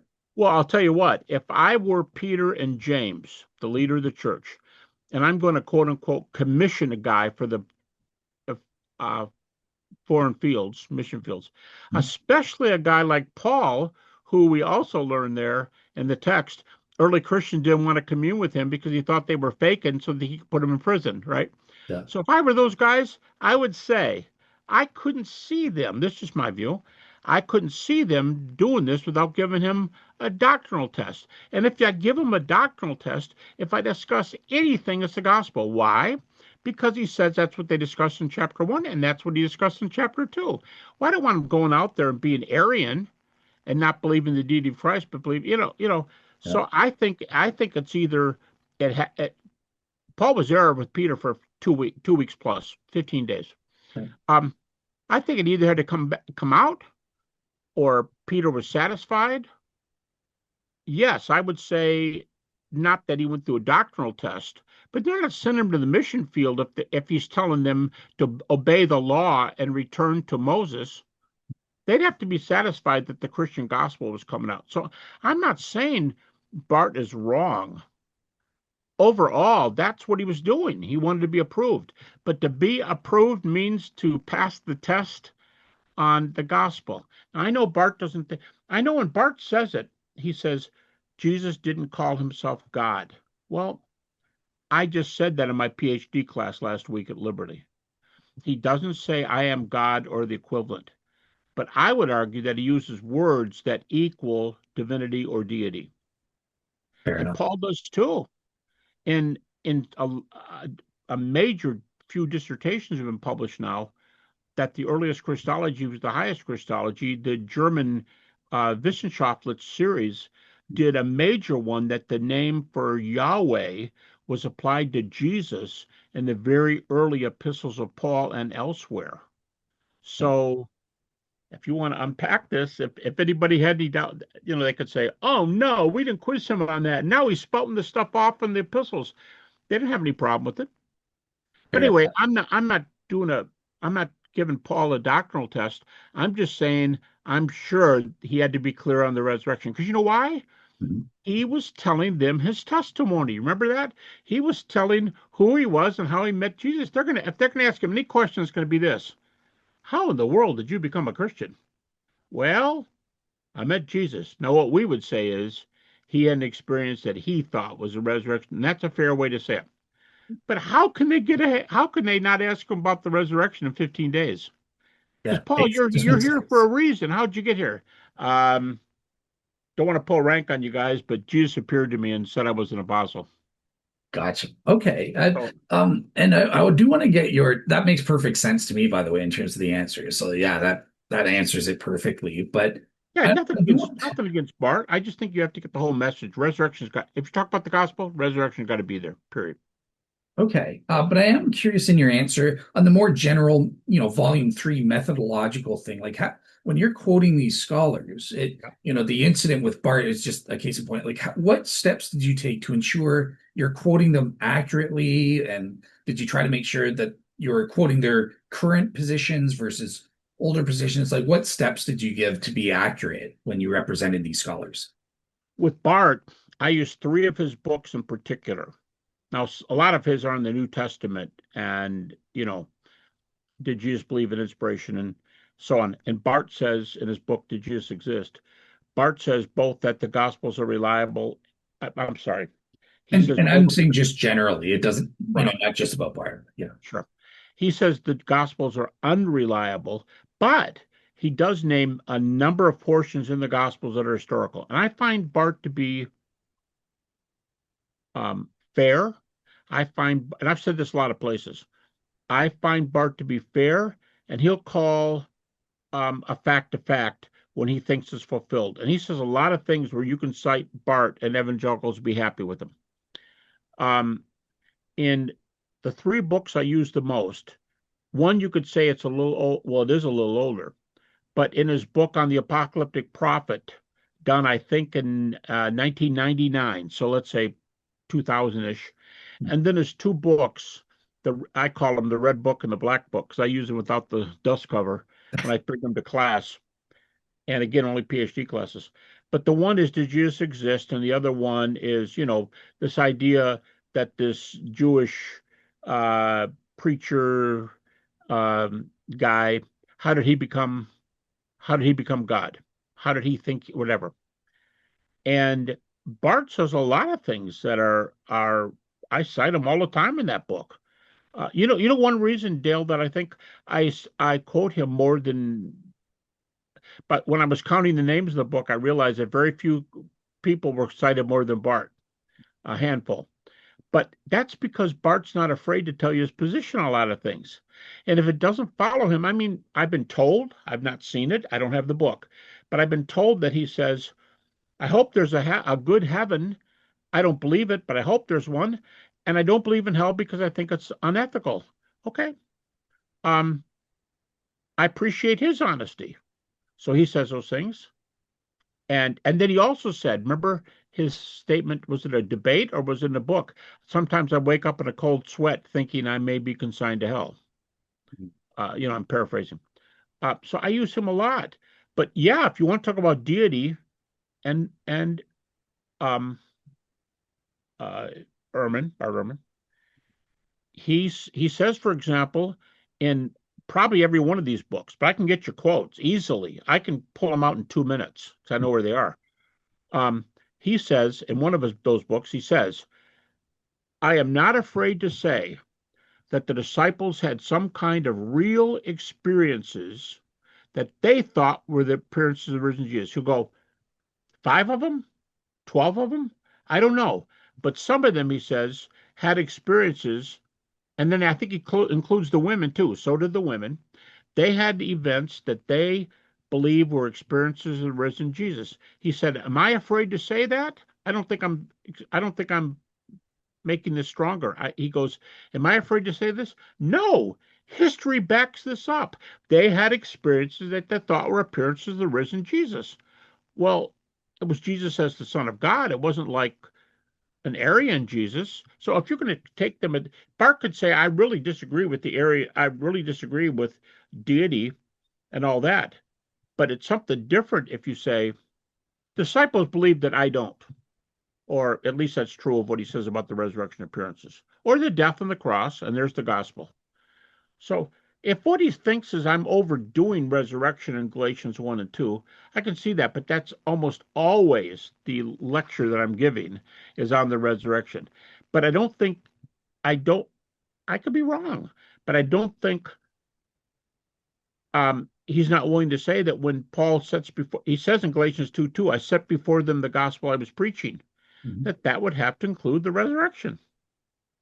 Gotcha. Because the point in Galatians was all about the gospel. And Paul says, and that's by Paul. And Mhm. Paul says in 1 Corinthians 15, if Christ wasn't raised, there is no faith. How could they have gotten by 15 days, at least with Peter, and blessed them to go to the mission field if they never even asked him what he thought about resurrection? That's all I'm saying. It had to be a good part of the conversation, or he already answered the question. Mhm. So yeah, I I'm not see. saying it's the topic, but I think it's an indispensable part of the gospel topic, which Paul said was his topic there. 2 different chapters. Mhm. He says the gospel was the topic he was So I think thinking about. Yeah, So I think you would kind of say, based on that sort of case study in general, when you're quoting scholars throughout Volume 3, you would look at their multiple sources and cross-check, yes, make sure, am I representing these guys right? I'm not just taking one quote out of context or citing yeah, it in and full context. and I don't I want to be. You can say, well, you used 3 of his books. No, I use a number of Bart sources, but I did spend more time on those three: Apocalyptic Prophet, Did Jesus Live, and his what I call the Red Book on how the Galilean preacher became the Son of God. How he was promoted. And Bart, Gotcha. if I'm not mistaken, takes the adoption view, but the adoption view says a lot of very high things about Jesus. Now, again, Bart's going to say, yes, it does. That's why Jesus adopted him. There was a lot of heavy stuff there. I want you guys to understand. This is Bart. I want you guys to, what I think he'd say. I want you guys to understand. I don't hold those things. But I can affirm the things here that they said, and chief of which is what you said. They did have experiences which they thought were Prince of Jesus. He specifically says, I don't have a problem because history affirms it. Awesome. All right. Well, I I hope they'd say the same things about me that I would be saying about them mostly in this essay in this interview. Um, Mm, I think that would have to be thrown in there in Galatians. I don't say it was the only thing Paul was doing. I think when I often say in my lectures that in 2:9, where they gave them the right hand of fellowship and sent them to the mission field, that was a blessing on their missional activity. They had to know what gospel they were preaching. mm. In All right. fact, Paul says, I just remember this, Paul said in Galatians 2, a bunch of, we would say legalists today, a bunch of people tried to come out and check out my freedom. They thought we should go back to the law. And and I, according to Craig Keener, most scholars think that Galatians 2 and Acts 15 are the same event. Doesn't mean Luke and Paul totally say the same thing, but they're the same event. And Paul said these guys came in to spy out our freedom, and these guys did. Peter and James did not take their view for a moment, and he was thankful for it. So if you're not going to do the law and you're going to do the gospel, and the resurrection is an indispensable part of the gospel, as Paul says, it had to be on the table and discussed, I think. That's my view. He could disagree with me. I don't know what he'd say, but he could disagree with me. Fair I enough. think I'm fairly reading his stuff, and I think he definitely says they preached the appearances of Jesus because that's what they thought happened to them. And he'll go, I don't believe that, but I think they believe that. He said, because history shows it to be true. And you can find that in that book. The quote is very clear. Yeah, yeah. He has Mary Magdalene and Peter and other Yeah, because disciples. it says in that same context, he says in the women too. No, gotcha. Okay. So believe it or not, we did make it to the last question on our list, kind of thing, right around the 1.5 hour mark for you. But Really? yeah, so I just Dale, I wanted to keep talking and you just kept pushing. So you're the good guy that kept us on the topic. there we go. And all right, so I just want to ask, is there anything else about volume three, or perhaps about volume four that's coming up that you want to tell the audience to be, to watch out for or to know about and stuff like that? Ah, good question. Four makes two volumes that are largely not apologetics. So what you get here is volume one, evidence for the minimal facts, and also those other six facts. And true, I not only use Paul, I have, I think, 200 pages on the last chapter of each gospel. Matthew 28, Mark 16, I don't think teaches appearances, but Mark knows they happen because he got Jesus predicting them several times and telling the disciples, go to Galilee and you'll see me. So Mark knows that. Luke 24, John 20, John 21, and Acts 1, 1 through 11, up until the ascension. I've got like 200, so I use more than Paul. But so I'm doing evidence. Okay, volume two, alternative theories. All right, then I say in the forward to volume three, I'm not really doing apologetics proper here. Yeah, some apologetics things come up and guys are arguing against guys, and I get involved once in a while, but it's not an apologetic book. I think I call it uh, what I call it. It's in the forward. The I lay of call it the land, survey of the scholars or lay of the land. lay of the land. I think you got it there.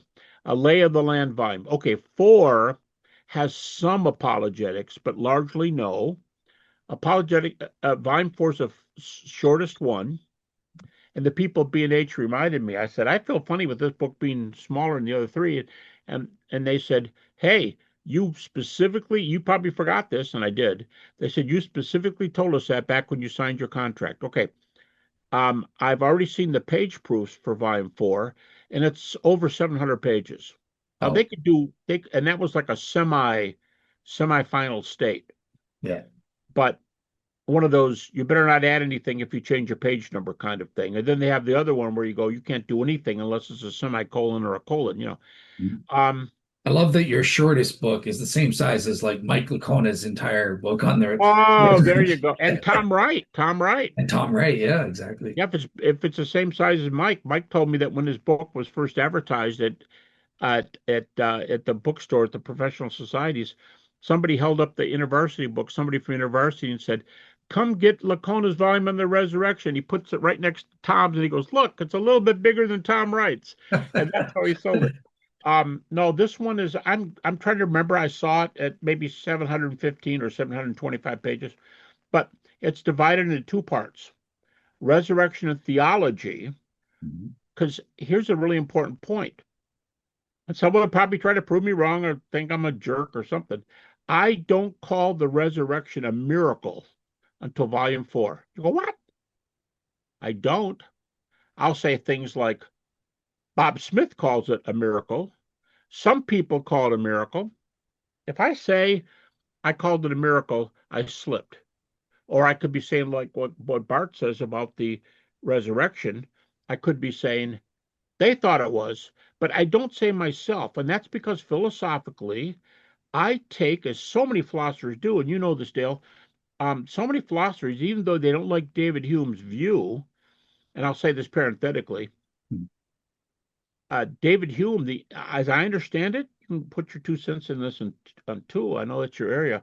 Um, it's it's thought by more philosophers today that David Hume was a deist, not an atheist. Mhm. And that comes from his dialogues in natural religion, where he says he's the moderator and he sides at the end with the deist.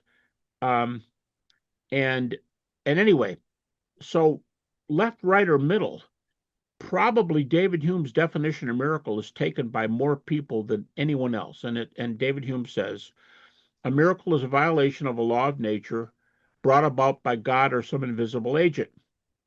Okay, it's a miracle brought about by God or some invisible agent. But the point is, God or an invisible agent. You go, what's an invisible agent? An invisible man? No, an angel.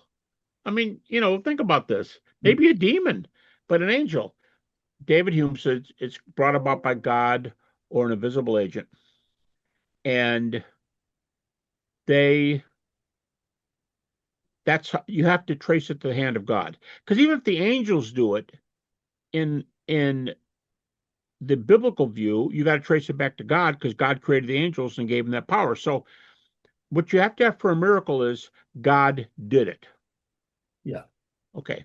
So I don't now someone could say, well, I beg to differ with you because in volume 1 you got a whole chapter on resurrection and you say that's true. I give David Hume's definition. I tell you what my definition is. I don't tell you that God raised him from the dead. If you go back and see that, I don't think I did. So Mhm. anyway, in volume 4, I start out with three key chapters. I say God exists. I don't try to prove God's existence, but I give some considerations in favor of a theistic universe. Then I say Jesus claimed to be divine or deity. And 3, I argue that God wouldn't have raised a heretic from the dead. I don't know any other way. It seems like, oh, that's a Sunday school argument. Okay, well, you tell me what's wrong with it. You try to get out of it. If there's a God and he created everything, especially if he was there before if you want to tie it into like Big Bang things, before, and Jesus claimed he did it, but Jesus' two most prominent claims, I think, are the kingdom of God and how to get there. It's often said he held the keys. In John, it's believe. Peter says, why should we leave you? You alone have the words of eternal life. And someone goes, well, that's in John. Okay, well, fine. Look at the synoptics. If you don't take up your cross and follow me, and whoever leaves everything for me will have 100%. Okay. The kingdom of God and how to get there is he's the key holder. That's one. And if he claimed to be deity, book of Isaiah says, I will not share my glory with another. But in Philippians chapter 2, they take that verse, which is Jehovah, and applies it to Jesus. So I think those two claims make Jesus a heretic if he was neither one. Heaven, and you're not going to get there except through me. Wow, you're sure claiming a lot of power. And I'm the son of God, by the way, but Muhammad doesn't claim that. Uh, it's the unpardonable sin in Islam. Uh, Buddha doesn't claim that. Confucius doesn't do it. Lao Tzu does not do it. This is heavy stuff. And if the Father raised him, so I just argued that it's a theistic universe and God raised Jesus. Part 2, I go as far as the kingdom of God, and that's the first half. Mhm. The second one, what practical things follow from the resurrection? And I do a bunch. I wished I had more time to write. I could have done several more chapters, but I did. Um, what does the resurrection say to pain and suffering? What does the resurrection say to death and dying? What does the resurrection say to emotional doubt? What does the resurrection say? Here's a risky one, but it's deep. My deep view. What does the resurrection say about the way you spend money? What do you do with your income? What is your attitude toward the poor? I do all of that, but I tie the resurrection to those things. And so that's volume four. First half is resurrection and theology, second half is resurrection and practice. Okay. Well, given you said you're happy to talk a little bit longer, maybe for 15 more minutes, I do have one other question, follow-up question, if you want me to ask it, but it's so totally up to you. No, go ahead. Go ahead. If I know you, I've known you for a long time. I could say, boy, you're as bad in your questions as I am in my answers. We both go longer. Of course, you could say you're going longer because I went so long, and I understand that. Yeah. Oh, no. Okay. Fair enough. So yeah, Fire away, Dale. That's fine. very quick, and then this will be the last, I promise. So All I right. did hear a skeptic address. So this is kind of relevant to your volume four a little bit, where you give, prior probability type arguments for the plausibility of resurrection, things like near death experiences, obviously the existence of God. You mentioned other stuff like that. Now, I've heard some skeptics come back and say, well, look, Gary, this in no way does this make it speak to the hypothesis that Jesus rose from the dead. I could grant you NDEs. Okay, there's an afterlife. How does that help make it more probable a priori that Jesus rose from the dead? Like they try to state that the things you appeal to have no relation to the resurrection hypothesis in particular. Like, what would you think respond? I think they would like to. I think they would like to think that, and that's their privilege. But I take it both ways. In chapter, before I say this, before somebody calls me down, let me look at volume two Hmm? because I know I did these, but I want to make sure it's volume two.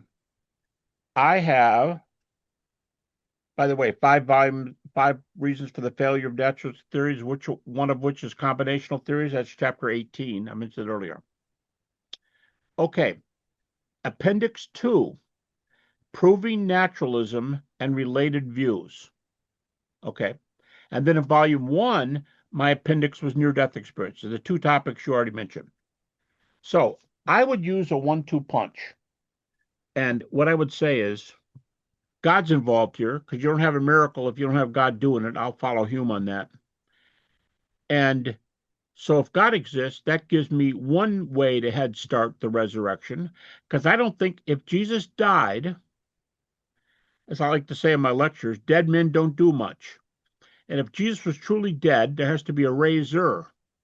If God exists, that favors the resurrection. You go, well, I know where you're going to go, skeptics. I know where you're going to go. I don't agree with you, but you're going to argue from intelligent design, fine tuning, and near death experiences, because I do in volume four and I've done it elsewhere. Yes, and I think I've got you coming and going because if God exists, Jesus is a false prophet. All right, then what about NDs? Because if you're a naturalist or a materialist, you well, I don't think you'd be a consistent naturalist or materialist if you believed in an afterlife. It's not your metaphysics don't involve afterlives. Bertrand Russell, books over there on my shelf. Bertrand Russell and his famous "Why I'm Not a Christian." He begins. Well, it depends. There's a lot of versions of what he does, but in the one I was reading, he says, "A theist is somebody who believes in God and an afterlife." And if you're a Christian theist, God and the afterlife, and you got to believe some nice things about Jesus. I thought that was hilarious. Some nice things about Jesus. And he defines it as at least that he was a good guy, maybe the best ethical guy that ever lived. Didn't put the gospel message in there, but just goes, so now Christian has God, afterlife, Jesus. But a theist has God and afterlife. Afterlife does not come from naturalism or or materialism. So in volume two, naturalistic theories, I say, can you prove naturalism is true? And if you can't, because see, Bertrand Russell, probably the best known uh, atheistic philosopher prior to Antony Flew, And Tony was there because the other three big guys had all died. Now, Tony was probably more influential than Mackey and Ayer, but I don't think he was but he might not have been more influential than Bertrand Russell. You'd have a big argument there. But Russell's gone. He says you have to believe in God or afterlife. So they ask him in another book, can you, I think he volunteers it, and I'm not a Christian, but another book, they go, can you disprove God? And he goes, I cannot. And Bertrand Russell was known for saying that. Now he muddies the waters because he goes, and neither can I prove Odin and he names these other ones, Jupiter. I can't prove them either. He's trying to muddy the waters and say, and just like they're stupid, the God of Christianity's stupid. You're stupid if you believe that stuff.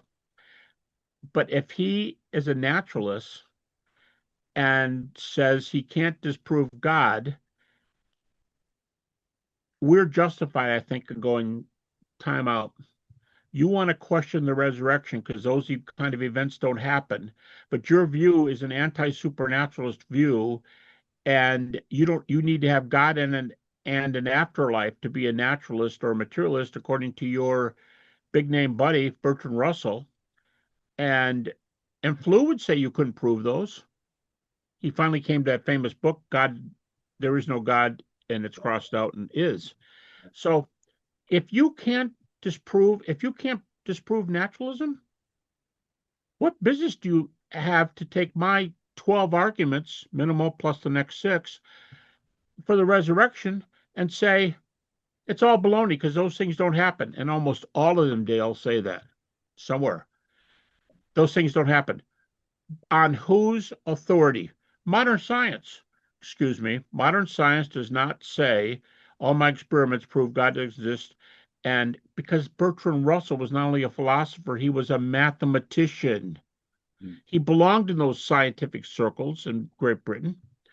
And he said, you can't prove it. What right do you have to judge my supernaturalism with reasons by your naturalism or materialism without reasons? And secondly, on the other end, Bertrand Russell and an afterlife. If there's an afterlife, otherwise just prove NDEs.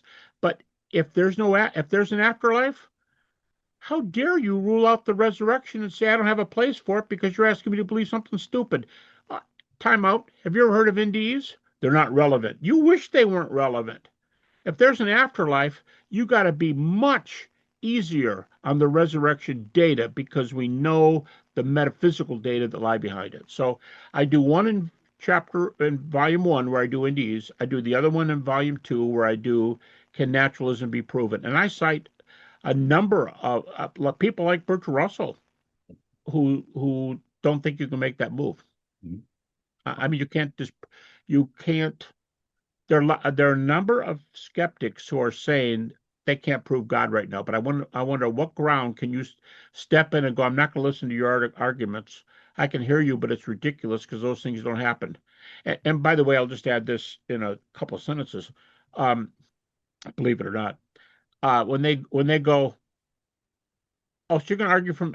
What else do you have that would be a problem for naturalism? Resurrection was 2,000 years ago. Do you have anything right now?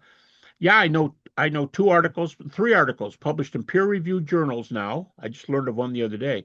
Peer-reviewed secular medical journals were double-blind. One is for healing that's been demonstrated, and the other 2 were double-blind prayer experiments. I'm just saying, that's not nothing like resurrection, but if you're telling me what kind of other data make you believe these things, I say healing, and here right behind me, I keep it close. Candy Gunther Brown, yep. Testing prayer. She's a PhD from Harvard. Well, you can say stupid people get through good programs. Great. Turn the book this way. It's published by Harvard University Press. Okay. Turn the book this way. And the 2 recommendations in the back come from a present and former members of Harvard Medical School saying, this is good stuff, you got to get it. So if you're going to ask me, what about the world? I'd say, I think there's good reason for God. I think there's great reason for afterlife. I like the resurrection. Here's double-blind prayer, 2 medical articles, and here's a 3rd medical article on healing. Now you're really up against it, and you can get mad at me. You can say I don't have enough data, but you can't prove your view at all. So where does that leave you? Yeah. So Yeah. Well said. Yeah. I've that's why I raised. tied it in. But the first half of the book is resurrection theology, which is this kind of stuff. The other stuff is what does it resurrection mean to you pastorally? Awesome. All right. Well, all right. At this point, I have been a bad host, so I will wrap up because I know Gary's got to go somewhere. But yeah, I just want to say thank you so much for coming on. Like I said, these objections raised by various skeptics. Again, we didn't mention anyone's name on purpose, but there were fans of mine, both Christian and non-Christians, who at least I think are sincere in wanting these answers. So that's why I felt it Sure. was really important to get your take, from the primary source out there. So Say, Dale, let me say at the end, just in case we get nailed on this one, why didn't you made the point? Why didn't we mention any of these skeptics by name? Because I mean, there's a number of reasons, but one is I'm not trying to call anybody out on the carpet. I'm not trying to say anybody's dumb. I didn't see that. I didn't say that about anybody. I think I don't call their. If I call their name, they'll say I took them out of context. Whatever. You'll always have those arguments, but and Christians will say the same thing in reverse. mhm. But I think at least I know from my viewpoint, I would. I don't know who you've done more research on that than I have. I don't know who the naysayers, let's call them. Um, we did it so as not to, at least my view, we did it because there's no need to call people out and act like we think they're entitled to their view. Yeah, yeah, exactly. It's all about the substance and the truth. So, And Urban's willing to grant that the disciples thought they saw the risen Jesus, but he denies it. I can say I don't believe their view, but I'm not going to sit here and rant. And that's why I have very little stuff in these volumes against naturalism or stuff. I make those 2 points natural, and they're both appendices.